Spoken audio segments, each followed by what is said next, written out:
Welcome, everybody, to the Follow D Money podcast. In my search to find all that is dope in Indianapolis, today, you guys are in for a treat. Today's guest is a true Indianapolis icon, a powerhouse of entertainment, a champion for community, and relentless advocate for culture and connection. This guest has worked with some of the biggest names in the entertainment industry while having deep roots in a city that shaped him from promoting major events to mentoring the next generation. His impact on Indy's creative and social landscape is undeniable.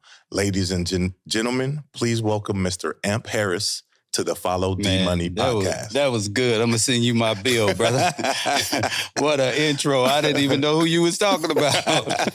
Talking about you. Hey, bro, I don't see myself that way. So I will start the podcast off by saying this. I started this 5 years ago. Mm-hmm. And when I was looking at my Instagram messages and DMs to you, you were one of the first persons that I ever reached out to have on my podcast. And I say that to say that in the beginning, there were certain names that I felt like I had to have to make a mark. Right. And Amp Harris was one of those names. So it is an honor to have you here today for me. Well, you pouring it on. Nah, real life, I appreciate that, bro. Absolutely. Like, the thing for me is, for anybody to want to talk to me, it's a privilege. Yeah. And the one thing I tell people, like, I'm not defined by this. So that's why I don't see myself the way you would describe me. Yeah. Because for what most people do this for, I could care less. So that's why I say that. Okay. Like, humbly, I appreciate it. Real life. Okay, but you do realize that your name does carry weight in the city of Indianapolis and beyond. I am, within the last year or so, bro, I've had a revelation about receiving, and my pastor friend, Jeffrey Johnson, and a couple of other friends of mine that are people that I look up to, they would tell me, like, you have this anointing. My mother, I grew up in the church, and so my mother would say, you have this anointing on you, and you have this gift of discernment. And for years upon years, it was like too much of a burden, heavy of a burden for me to even think that way. Yep. So I probably would say, again, within the last year, I started to embrace those things. Yep. I started to acknowledge, like Pastor Bryant would tell me, Michael Bryant would say, Amp, you need to understand favor ain't fair. And I'm like, you have to elaborate on that. What does that mean? Yeah. And so the things that you just described me by, I don't know if I took it for granted in regards to this is your career. Right. But I didn't set out to be this as my career. Okay. I didn't know what like when people describe me, like you just went through a list of things. There are people that know me from promoting. There are people that know me from my philanthropic work. There are people that know me from when I was on the radio station. There are people that know me from my celebrity friends. There are people that know me from being a girl dad. Like, I don't have a title. Right. So, like, even what you said, there was one thing you didn't mention, like, he's the president of such and such. You see what I mean? Right. Because when you get that self-absorbed, your title becomes more important than who you are as a person. That's why I say I'm not defined by it. Yep, I get that. You've been a key figure around Indianapolis for a long time. I really want to know, what was the beginning? What was the first step that got you into community building, organizing, promoting? How did you know that was your path? I didn't. Oh, That's okay. just it. That's why I'm saying, even at my age now, I still don't know. So you had to have something that thrust you into that, though. Kid you not? Nothing. Like, when I was young, bro, like, all I kind of create the storyline in my head. Yeah. When I was young, my family, again, we grew up in the church. So everybody was a church singer or a church musician, or just naturally, I had musicians and music in my family. So when I was younger, I grew up, I was playing drums because I watched my brother and them practice in the projects. So you were a musician. I don't consider, I don't consider myself a musician. That's just one of, like, real life, that's just one of the traits that ability to pick up on certain things that you feel spiritually. Okay. And that's, so I guess to answer that question, spiritually, That's what I'm led by. Okay. So I don't, not to sound like Jay-Z, but I don't write things down. Yep. So I may wake up in the morning and say, I want to go feed 500 people. And that's through the grace of God, it ends up happening. I started one of my events that I do. I buy toys and for 1,000 people, 1,000 kids every summer, every Christmas. I just woke up one day and said, I want to adopt 300 kids for Christmas. Mm-hmm. And so that's kind of like how it happened. And so, or, you know, when I think about my life over time, yes, I've had influences of things that have touched me. Yep. But most of those influences come from a faith base. Okay. Spirit led. Yep. So if I feel something, it's like, again, you reached out and I liked one of your posts because you had somebody else on. Yep. I don't really do this. You probably have never really seen me do a podcast, really, because I don't like talking about myself. Yeah. So, you know, spiritually, something touched me to respond back to you, because generally I don't do that. Right. I'll, you know, give people their flowers and talk about them, but I don't like to say, yo, let me do this so I can come on your podcast. Yes, sir. So it's really just, in a roundabout way, I'm saying who I am is basically spirit-led. What I do is spirit-led. And that's why I don't let people define me, because you can't define the spirit. Well, that was great. But there was a moment that you did something. So you said one day you woke up and you wanted to feed 300 or give toys to 300 children. Mm-hmm. Do you remember the first time that you had an idea and you were able to put it into action? Wow, you would have to get like some of my homeboys that have been growing up with me, because I don't remember. I kid you not. I don't. And one of my friends told me, he said, man, the reason you do that much. Yeah. Yeah. That's the thing. Like most people don't see. Right. Like, you know, coming down here before I came down here, like most of the events that I do literally everything. Yeah. I book the artists. I book their ground transportation. Yeah. I do their hotels. Yeah. I literally do everything. So people thought Paris Productions, they think it's this big conglomerate because I'm surrounded by the same 7 friends that rock with me with everything that I do. Yep. But I literally do everything. Dang. From start to finish. That's so, you know, the first time I decided, even when you talk about my career starting in music, it started as a musician. People think my name Amp was something that, because of the industry I'm in, I needed a stage name. Right. No, that's the name my mama called me since I was a child. Yeah. You know, and so that, even like that, people would think like, because of the industry I'm in, all of a sudden I needed this stage name. Right. It's not my government name, right? But for 99.9% of the people that know me, they think my name is legitimately Amp Harris. Right.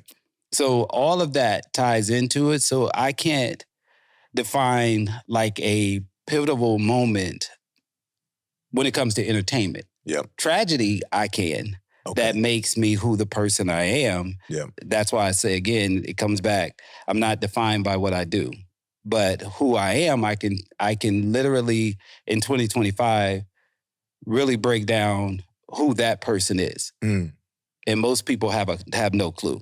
And that's just with growth over the years, like you've matured, or you've just through traumas and tragedies and trials, those are all the things that have defined you, and you've learned from all that. Absolutely. Yeah. And that's what most of us are fearful of. Mm-hmm.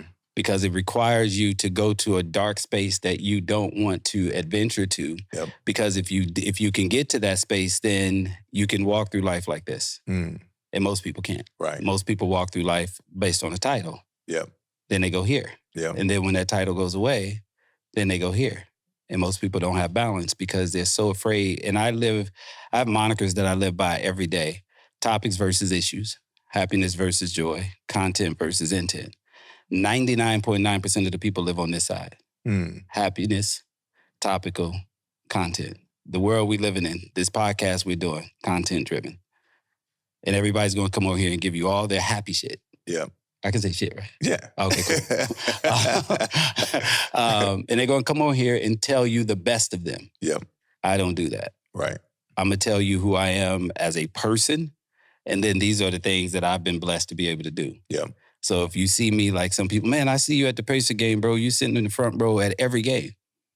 I can't tell you. I'm not a former NBA player. I'm not a former NFL player. I'm not a rapper. I'm not a comedian. I'm not any of those things. Right. So even those people, who is he? Yeah. And when I try to explain this, I need more than 10 minutes to say, I'm the president of such and such. Yeah. Because it's easy to define the president of, or said NFL guy who played football, or said basketball player who plays basketball, and that's all they know. Right. So I can't even have a real direct conversation with you like this. And people are like, what the hell are you saying? And it's not, this is literally, any of my friends that know me, they would tell you, this is how I talk every day. Yeah. But it keeps me like this. Yeah. Because the moment I think that I'm better than you because I've gone to an NBA championship game and I sat in the front row damn near every game, I'm defined by that moment. And now I think everybody that's behind me is less than. Like people who don't know you, that's how they define you. Absolutely. Yeah. Because again, the world we live in, 99.9% of the people live off of topics and happiness. What is the happiest thing you could do is take a picture of yourself sitting on the front row with my people at the Pacer game, yada. That's it. Right. Mine is different. If a young black boy see me sitting in that space, I want to show him an image of, if I can do it, don't tell me you can't. Right. And I can do it, and I don't have any of those things that the people that's sitting next to me have. Yeah. Every person that's sitting next to me is an athlete, entertainer, politician, somebody of status. Yep. Now, those are really my friends, though. Yep. I'm not trying to recruit a player because I'm an agent, so let me take you to a game. Right.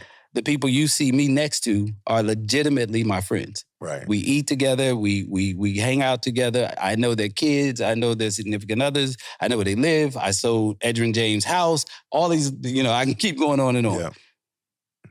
That's what's up. Well, I really want to know, because of your status in the city and you being one of the first guests that I wanted to interview, to me that holds a lot of weight. And who are people in the city of Indianapolis that kind of molded your path? Or like you said, you talked to your pastor and he is an inspiration for you. Are there other people who inspire you in the city? Absolutely. One of them, he's passed away, Reverend Hobbs, Bishop Al Hobbs, who used to be general manager, big person in the market.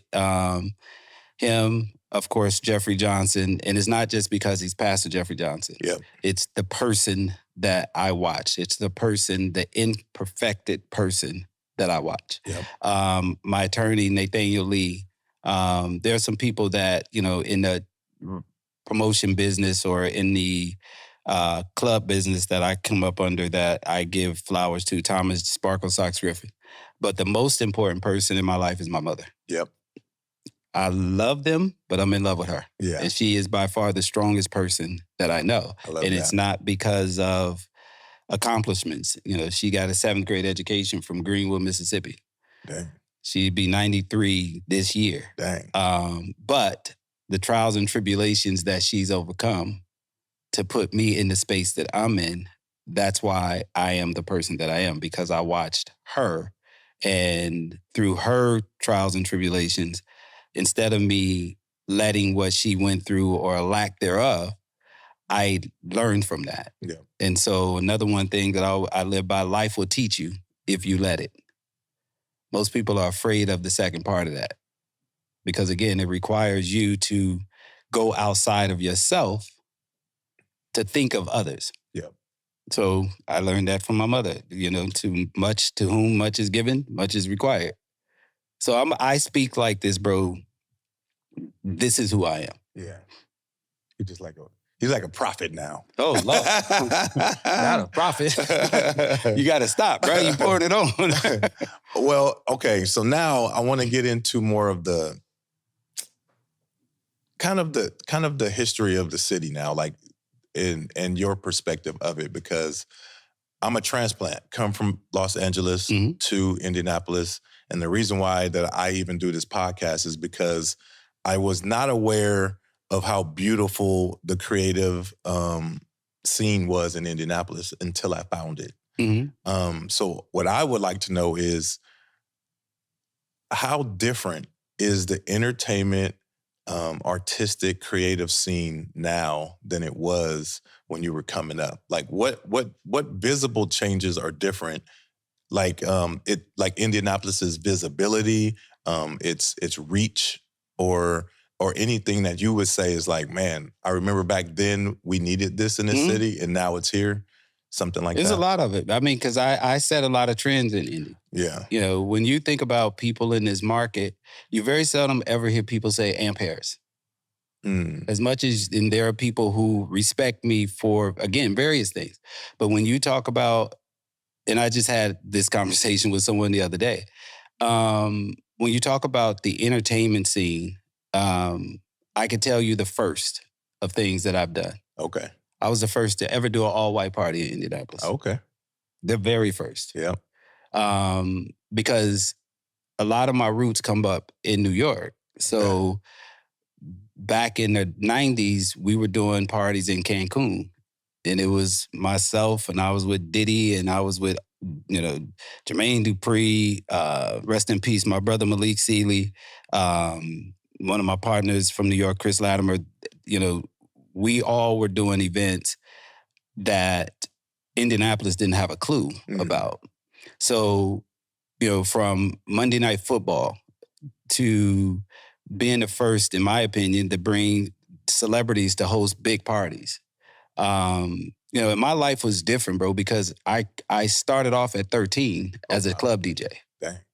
And what club were you DJing at 13? Everywhere. I'm telling. I'm everywhere. Like you name it. Like I started, and that was part of the music part. So innately, it was just easy for me because I could just pick up on feeling, spirit, certain music that touched me.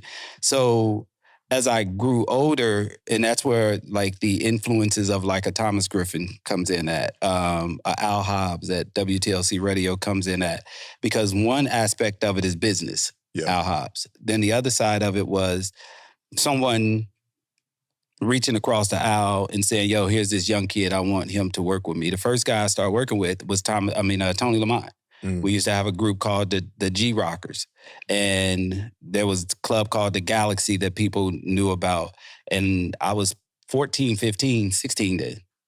And I was DJing in these clubs, and I just was self-taught. Yeah. Just the influences of like DJ Red Alert, DJ Cash in New York, Kid Capri, watching and seeing that stuff. It was naturally easy for me, and I just picked it up. And again, no one taught me. So that's the uniqueness of me, and then taking those gifts and saying, okay, I want to be a DJ that talks on a microphone. Trendsetter back then. No one was talking on a microphone in Indianapolis doing parties. Yeah. But I was very shy about it. The first time I did it, I would duck under the table. All the people in the building make some noise. And then I come back up and I do my thing. Yeah. A lesson that you had to be taught to get you to a point where you're not afraid. So I knew instantly that my self-confidence in me, I could do things in Indy that most people didn't because I had the experiences. So when you cross that line, to answer that question, I have to give you my history of how I perceived the city. Yeah. Everybody, and it still happens to this very day. Indianapolis is an entertainment city that they're followers. Yeah. And when I try to set new trends, I became a target. Because if I did it at a higher level, because they're not used to it, I'm now in the minority. So when you see entertainment now in 2025, it's still the same thing. We're our own worst critic when it comes to trying to do things different. Yeah. So when I was trying to do it differently, who are you to try to tell us, no, we want it this way? And I'm like, no, y'all have no idea what the hell is going on in the rest of the world. Right. So I don't know if the entertainment scene changed or if people started to adapt to what's going on. So the mindset, I go back, everything with me is here and here. Yeah. So the mindset is still the same. We're not changing. We're just doing what they did in Atlanta. Right. We're not changing and creating our own, which is why we have no culture. Yeah. All we do is, this is what they're doing down south. So people start trying to talk like people down south. Yeah. This is the dance they're doing down south. So they switch to that. This is how they're DJing down south. They switch to that. Oh, now they're doing hookah. Let's try to become a hookah city. Yeah. This is what each rapper is doing. You and I get together and do the same. And our cadence is going to be just like how they do it in Atlanta. Yeah. We're in the Midwest. You would think we're a melting pot for what they do in LA, New York, Atlanta, Milwaukee, Chicago. We're like really in the middle of the country. That's why we're the Midwest. Yeah. We should take on everybody. But instead, if you have never left 38th and Post Road, you come west to Hallville, or if you never left Hallville and you go east to Post Road, you know what you're going to do? You're going to train wreck. Right. You know what that creates? Animosity amongst us. So no, don't take me out of what I know from Hallville. Don't take me out of what I know from Post Road. If you do that, you're trying to change me. No, I'm not trying to change you. I'm trying to educate you. Elevate. That's it. Yeah. So it ran me out of the business because I never wanted to stay stagnant. Right. Always, because I travel. And most of the people, they don't understand. It ain't the people in Atlanta that's from Atlanta that makes Atlanta. Yep. It ain't the people from Miami that makes Miami. It ain't the people from LA that make LA. You are an anomaly. You move from LA to Indy. Don't happen like that, bro. Right. So you coming out here like, what the hell is this shit? Right. Where everybody else is like, nah, bro, this is Indy. Right. So in 2025, I ask people the question, what is Indy? So you ask me, has it changed? No, it ain't changed. It's the same. The people have gotten older. So if you look at clubs, you don't have different clubs. You got a 21 and over hip hop club. Yeah. They do the same thing as the one on the west side. You got a 50 and over old head club.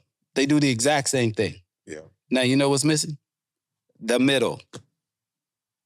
We're in the middle of the country. What's missing?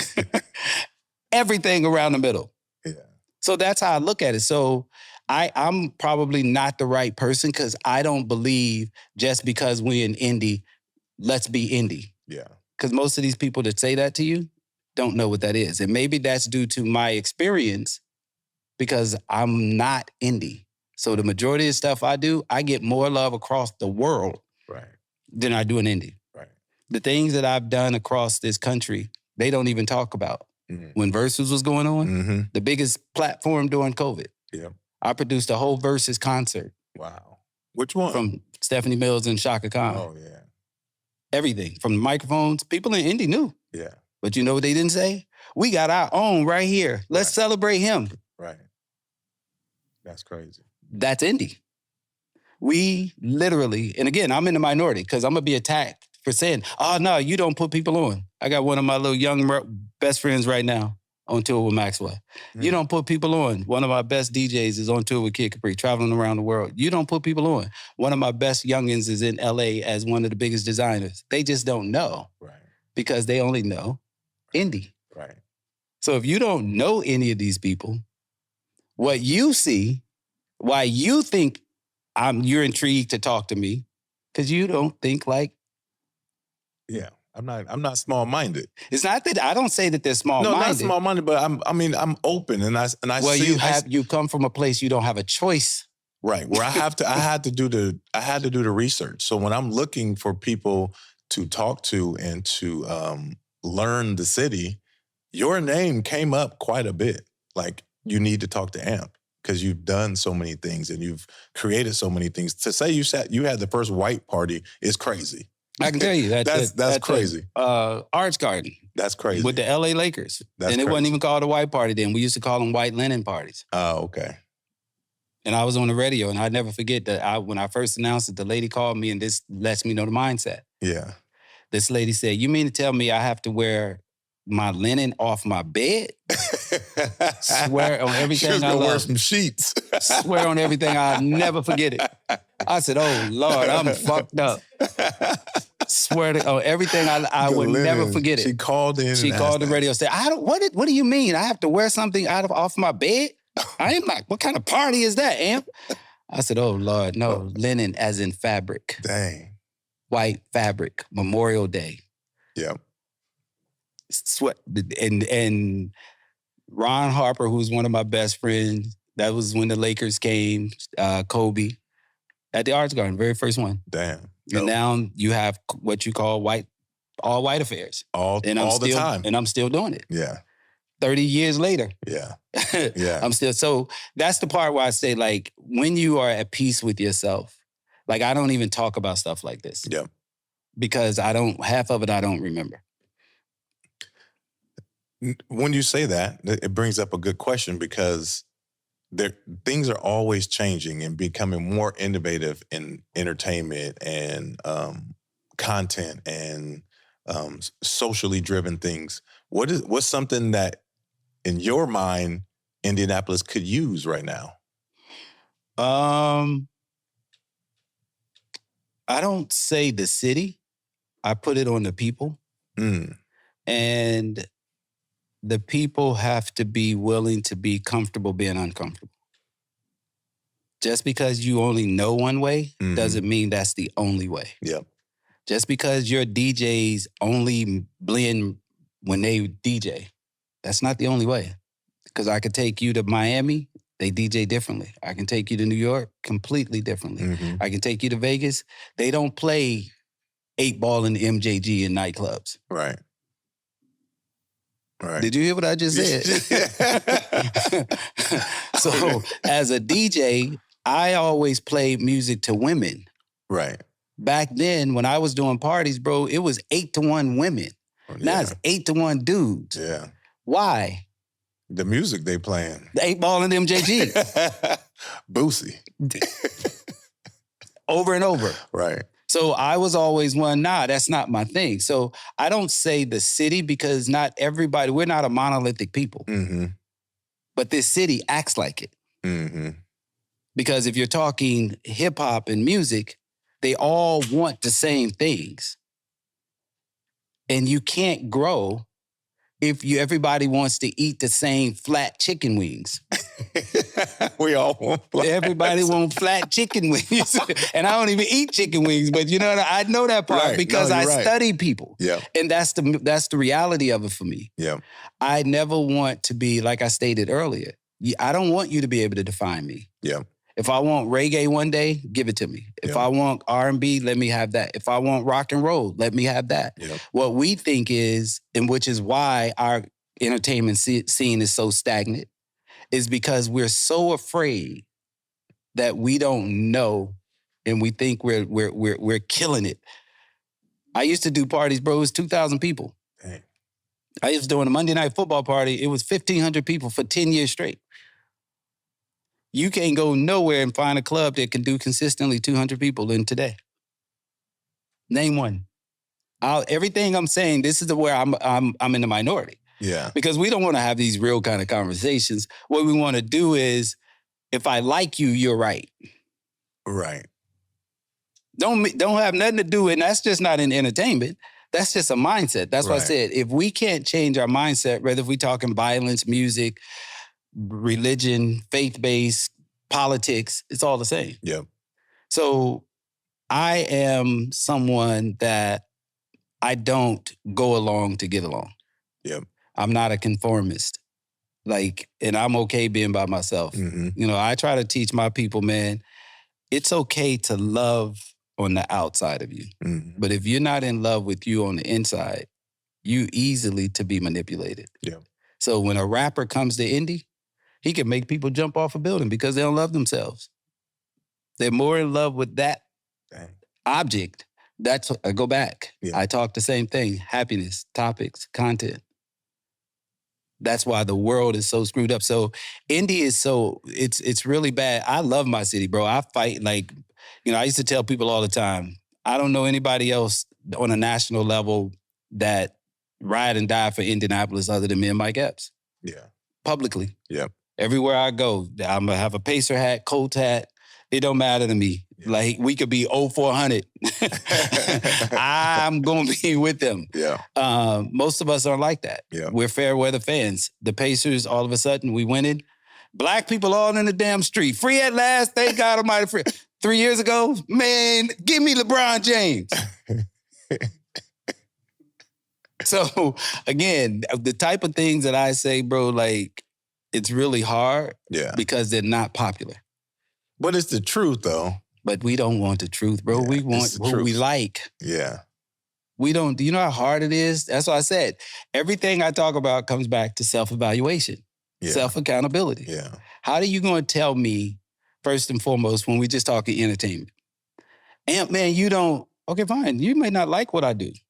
Do it yourself. Yeah. Do your own. Yeah. I think we should all just throw it out there, and when it's, putting back into our community. If you do something, bro, do something, you do something, you do something. It's 6, 7 of us in here. If all 7 of us jumped out and did something different, but with the same reason behind it, that's how we win. Yeah. But if 6 of us jump on the same team, go back to entertainment. I've never had partners in promotion. No, I ain't gonna say never. 2 or 3. You see 6 people doing one party in a club that holds 150 people a day, and they can't get 100 people in there. You got 8 DJs on one club. Can't get 75 people in there. That's wild. And I can say this because it was never like that when I was doing it. So that, again, that's what people say, man, you quit. No, I didn't quit. I'm smart. Yeah. The moment y'all start attacking me and I'm trying to help us move forward, it's never about money for me in the promotion business. Yeah. Because my bottom line is, if I do it right, the money's going to come. To do a Monday Night Football program, everything I'm telling you is facts. They can Google it. To do a Monday Night Football for 10 years in a row. Tremors, the most ratchet club that people, I was the first one that went there and put it on the map. Because when I moved my Monday Night Football from one of the best clubs in downtown, the Circle Center Mall, to Tremors, Black people didn't even know Tremors existed. Damn. So do you hear them say, Tremors, Amp did that? No. No. So jump in and tell me when I'm lying. And and I get it. These are things like trends. I was the only Black promoter that did the party in the World Mardi Gras downtown, 4th floor of the Circus in the Mall. Why they don't do that no more? Because it closed. Oh, okay. But big clubs don't exist. Yeah. This ain't. But they need a Mardi Gras party for real. You're in Indianapolis. How many people went past Post Road or Hallville or 38th Street? You're right. So you're talking about telling somebody to do a Mardi Gras party that's in New Orleans.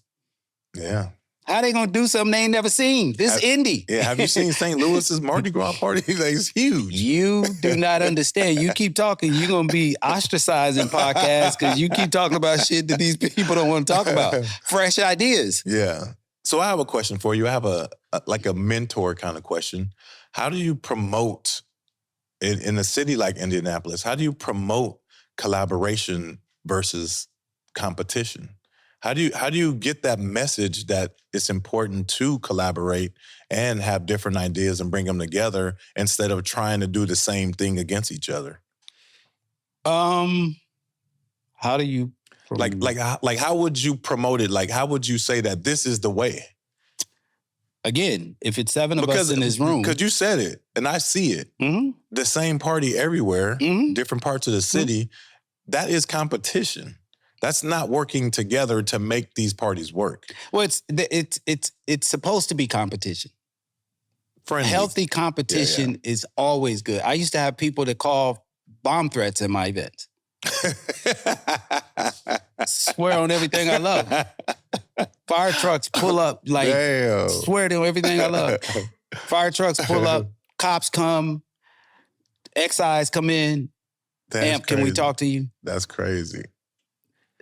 So that's a mentality. And I mean, those are old tricks people used to do back in the day all the time. But see, now, who's teaching these quote unquote promoters?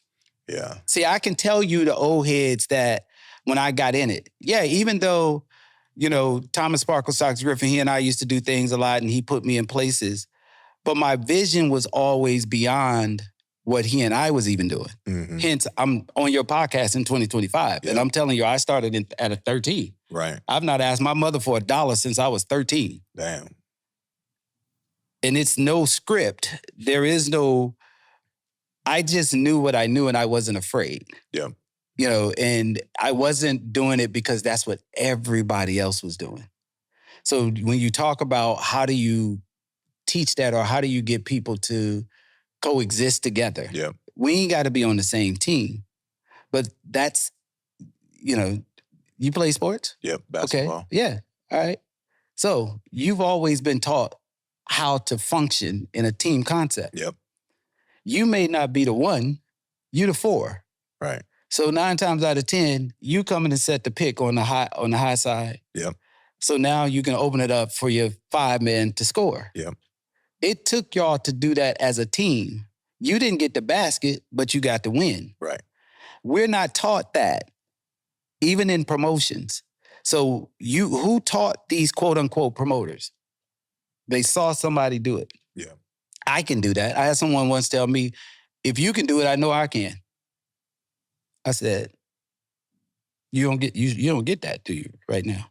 Right now, what you just said? Yeah. Do you think if you can do it, I can? Yeah. What does that mean to you?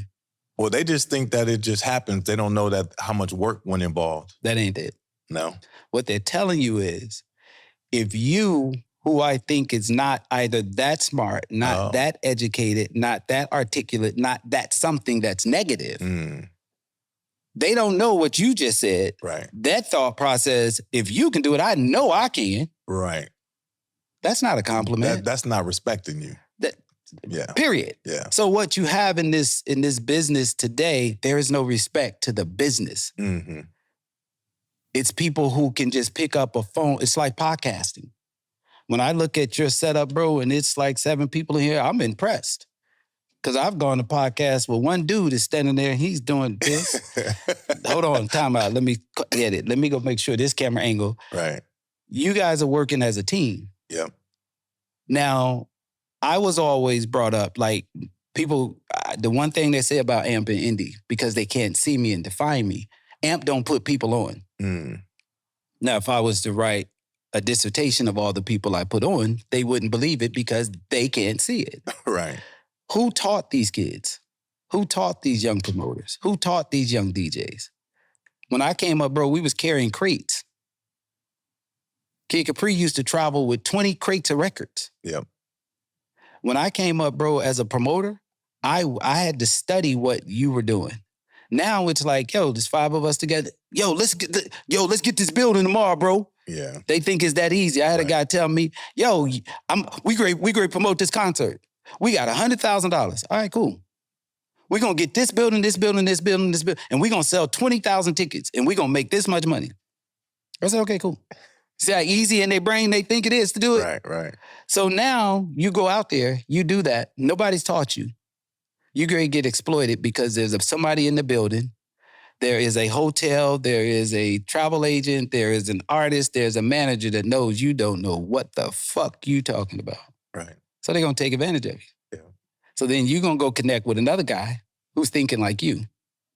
Now y'all both idiots doing the same thing the same way because they don't respect mentors. Yeah. They don't respect the history. Yeah. So no one is calling AMP's phone. What you did, bro, I know you different. It was simple. The reason I said I'll do your podcast, because you did one simple thing. It's just that simple. And you sitting there looking at me perplexed. You can't even figure it out. No. This is what I'm talking about. It was just that simple for you to say, hey, bro, you on my podcast next. Yeah. That's all you said. Yeah. And I instantly responded, yes, bro, did. let's do it. I don't know you from a can of paper.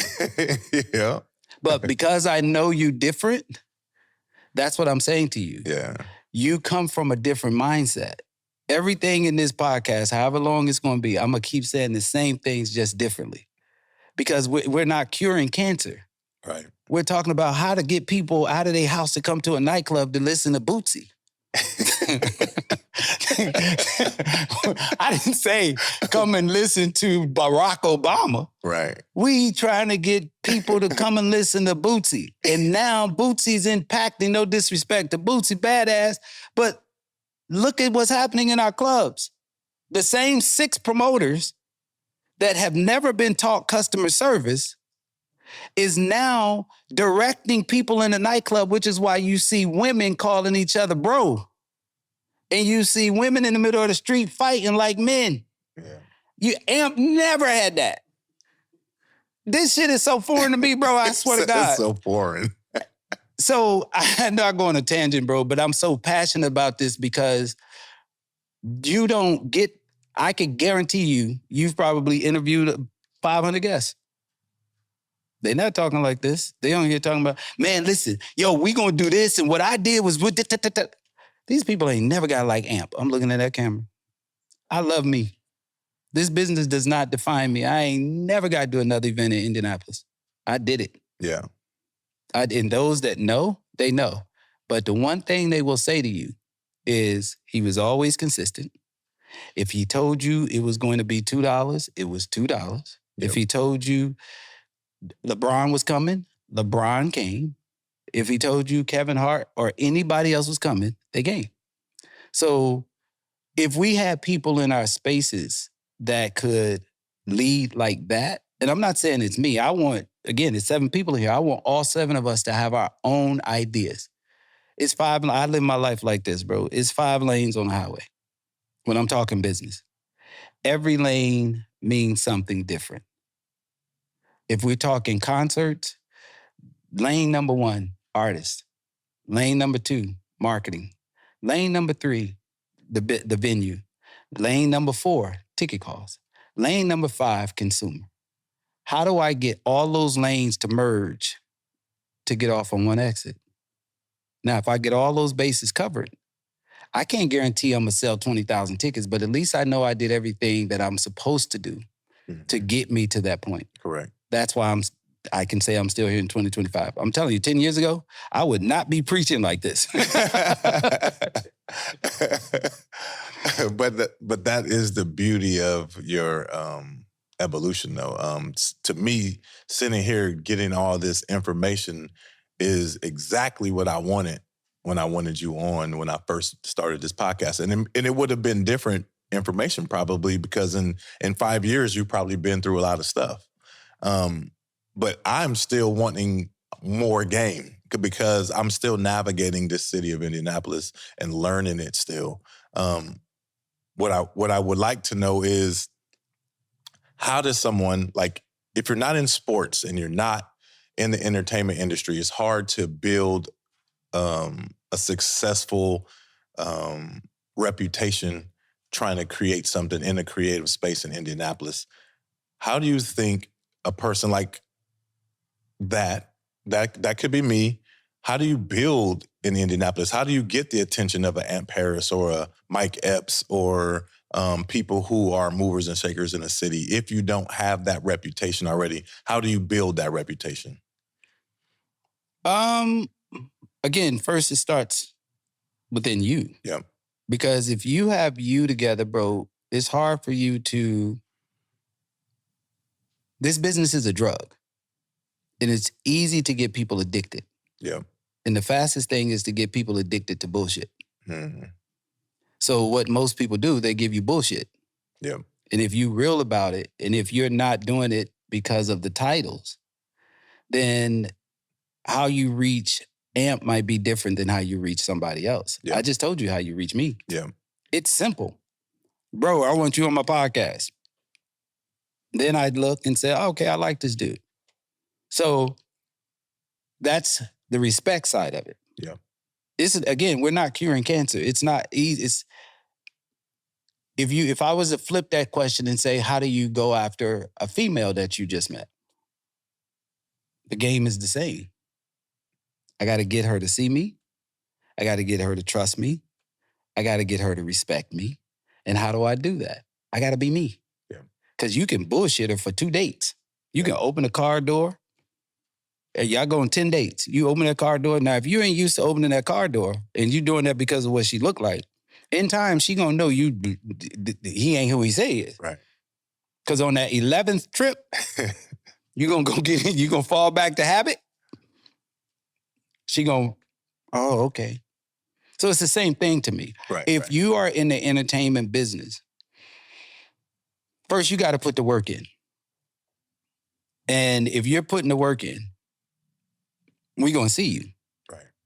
Some people, they need to prove to you, I need you Diddy. I need you to go to Junior's. Right. Go get me a cheesecake. Yeah. Nigga, what that got to do with me singing? Right. That's for him to feel good. Yeah. So that's what I'm saying. You reach people differently because some people need to feel validated. Because in the entertainment business, it's a bunch of narcissistic, lonely motherfuckers. Yeah. Swear to God, I know a bunch of them. Yeah. And that's why I said I have that in me, the strongest walk away game you could ever imagine. Because I'm not going to do it to make you feel good. And that's what most people do. Yeah. Oh man, I saw such and such and such and such and such and such. I went straight up to him and I hit him with a verse. Well, because you think that worked for said artist, everybody wants that. Right. We're not a monolithic people. It's not, again, we're not curing cancer. If you are a basketball player, it's no different. Back in the day, everybody had to go to North Carolina, Duke, Georgetown to be seen. Yeah. Damian Lillard went to a mid-major, and he's one of the wealthiest people to ever play basketball. Yeah. Steph Curry went to a mid-major, and he's one of the wealthiest people to ever play basketball. LeBron James never went to a college. Yeah. Everybody is different. Yeah. JJ Redick went to Duke, and now he's a coach. Everybody's walk is different. So how I got to where I'm at, I literally say nowadays, for me, I know it's different because I studied the game. I respect history. You know, I tell young kids all the time, in order for you to know your destiny, you got to know your history. Mm-hmm. Most of these kids jump in here, they get a Serato as a DJ. You hating. Boy, young rappers. Yeah. They don't know what Run them went through. They don't know what, like, my boys from Houdini, Grandmaster D, rest in peace. X, rest in peace. They don't know what them dudes went through. Yeah. They don't even care. Right. They watch DMX die. They don't even care. Because you know what they're going to do? They're going to go to the house with everybody else, and they're going to do the same drugs that probably DMX was doing. Yeah. Because they think with their narcissistic, and I ain't accomplished shit, it ain't going to happen to me. So what do? You didn't learn anything from him.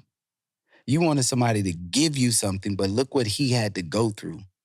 Look what Pac had to go through. Look what Big had to go through. These kids today, they ain't built like that.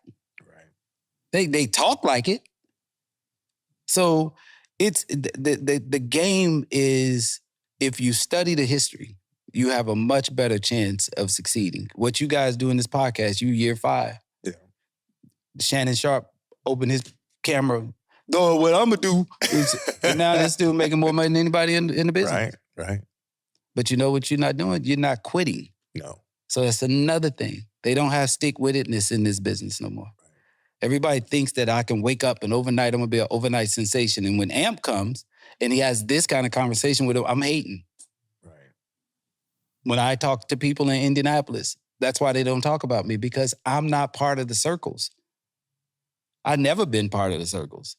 But I'm okay with it. And that's where you have to be. You got to be okay with 5 years in, I know my time is coming. Yep. And again, as a faithful person, what is meant for me is for me.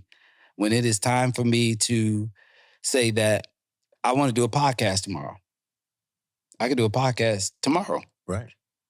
Now, I have no expectations. I just know that if I'm in it, whatever is meant to happen, it's going to happen. The entertainment business in Indianapolis, they don't look at it like that. They think, well, I'm going to go from this club, and now what you end up having, that same promoter then went from every club in the city. No consistency. Other than, oh, They're doing hookah lounges at a hookah lounge.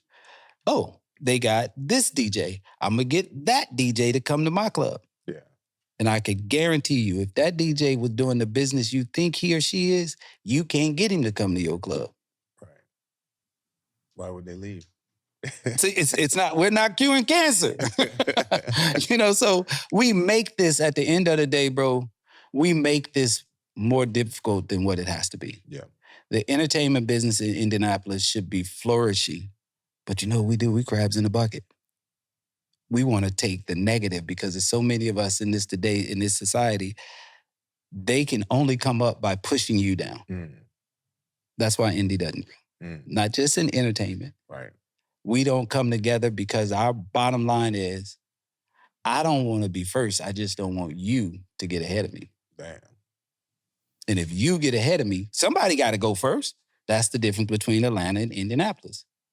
That's the difference between New York and Indianapolis. Yeah. We compete against each other. And none of us nobody's on first. Right. We're all still sitting at home plate. Damn. So it's the same philosophy to me in this. Yeah. Well, I mean, I'm super appreciative of all the gems. And I always ask every guest one question that kind of, the podcast is about my journey and about how people got to where they are and their stories about it. And this question kind of, it's different with everybody, but I'm going to ask you, how do you define success? Not what you have, but what you do with it. I know a bunch of millionaire, billionaire people, lonely as hell. And then I know people who ain't got number $2. Yeah. Have the most joy in their life. Yeah. So that's literally how I define success. It's not what you have, is what you do with what you have. And who do you impact along the way? Yeah. So me sitting here with you, some people are going to see this podcast and some people are going to, first thing out their mouth is the most negative thing. Who the hell does he think he is? And don't nobody give a shit. He's old and he da.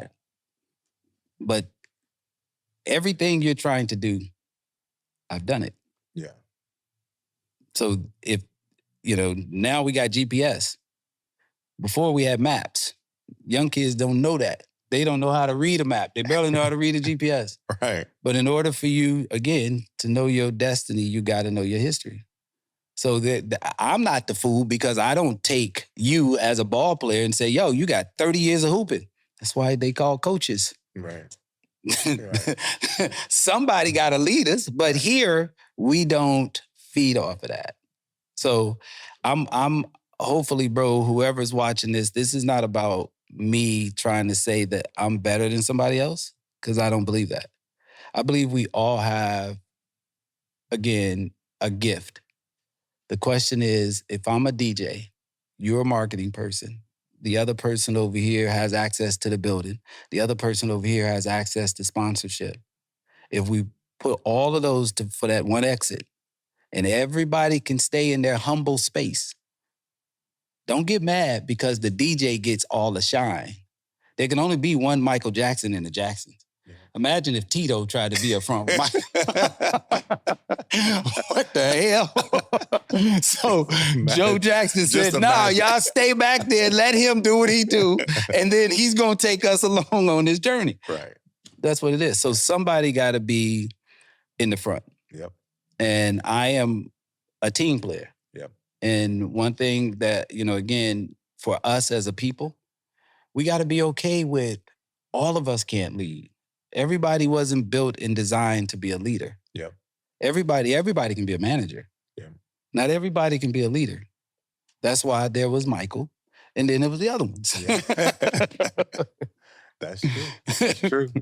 Well, the last thing I got, we do a segment called This or That. Mm-hmm. And when you answer a question, I donate $10 to charity. And when you don't answer, I don't donate. So, do you pick the charity? Yeah, we have a charity. It is Listen to Our Future Foundation. It's a nonprofit down in Indianapolis. So for every question I answer, I'm going to put $20 to your 10. Right on. Appreciate that. They will love that. Listen to Our Future. Boom. All right. So you ready? I'm good. Let's go. All right. So. But wait a minute. We got to put a qualifier on here. Okay. How do we determine if it's right or wrong answer?